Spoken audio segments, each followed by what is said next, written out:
Hey everyone, and welcome back to the channel. Summer is here, and while we're all enjoying the sun, it's crucial to remember that our furry best friends can struggle with the heat. Did you know that a car can become dangerously hot for a dog in just 10 minutes, even with the windows cracked? Or that a quick walk on hot pavement can severely burn their paws?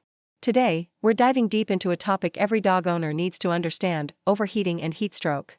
We'll cover the signs, what to do in an emergency, and how to keep your dog safe and happy all summer long. So, why are dogs so much more susceptible to overheating than we are? It all comes down to how they cool themselves. Humans have sweat glands all over our bodies, which helps us release heat efficiently. Dogs, on the other hand, primarily cool down by panting. They do have some sweat glands in their paw pads, but it's not nearly enough to regulate their body temperature in hot weather. Panting exchanges hot air for cooler air, but when the air itself is hot and humid, this process becomes much less effective. This is why situations like being left in a car, or even just exercising too hard on a warm day, can quickly become dangerous for them. Their internal furnace just can't cool down fast enough. Recognizing the early signs of overheating is key to preventing a full-blown emergency. At first, you might notice your dog is panting much more heavily and rapidly than usual. Their tongue might be hanging out further and look wider and flatter. They might also be producing thick, sticky saliva and seem unusually thirsty. Another telltale sign is their energy level. Is your usually playful pup suddenly lagging behind on your walk, looking tired, or trying to find any patch of shade to lie down in? These are the first red flags your dog is telling you: I'm too hot, and I need a break. Don't ignore these signals. At this stage, it's easy to intervene and cool them down before things get serious. But what happens if those early signs are missed? The situation can escalate to heat stroke, which is a life-threatening medical emergency. The signs become much more alarming. Your dog's gums and tongue might turn a bright, brick red, or in severe cases, even pale or blue, which indicates a lack of oxygen. They might seem disoriented, dizzy, or uncoordinated, stumbling as they walk. You could see vomiting or diarrhea. In the most critical stages, they might collapse, experience seizures, or lose consciousness. A dog's normal body temperature is around 101 to 102.5 degrees Fahrenheit. During heat stroke, their temperature can soar above 105 degrees, causing widespread damage to their internal organs, brain, and cells. This is not the time to wait and see, it's the time for immediate action. If you suspect your dog is suffering from heat stroke, you need to act fast. Your number one priority is to start cooling them down while getting them to a veterinarian immediately.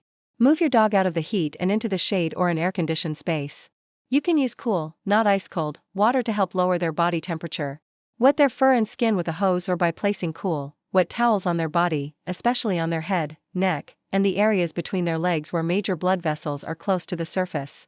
Using a fan to blow air over their damp fur can also help speed up the cooling process. But please, never use ice or ice-cold water. This can cause their blood vessels to constrict, which actually traps heat inside and can lead them into shock. While you are doing this, have someone call your vet to let them know you're on your way. Even if your dog seems to be recovering, they need to be seen by a professional.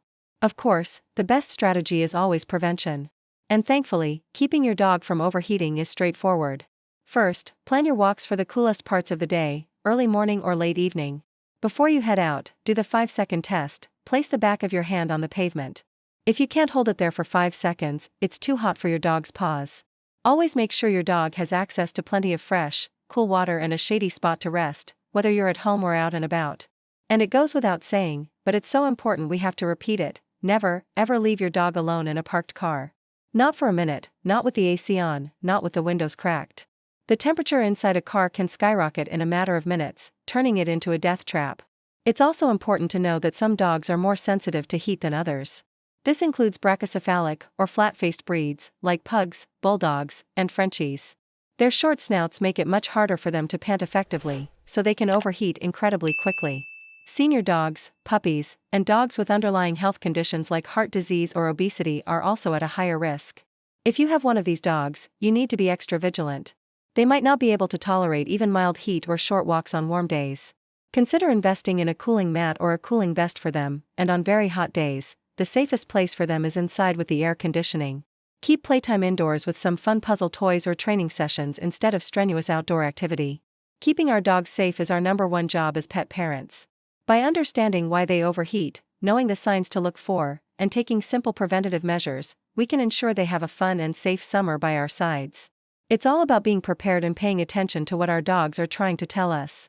Thanks so much for watching today. I hope you found this information helpful. If you did, please give this video a thumbs up and hit that subscribe button for more tips on how to keep your pets happy and healthy. Stay cool, and we'll see you in the next video.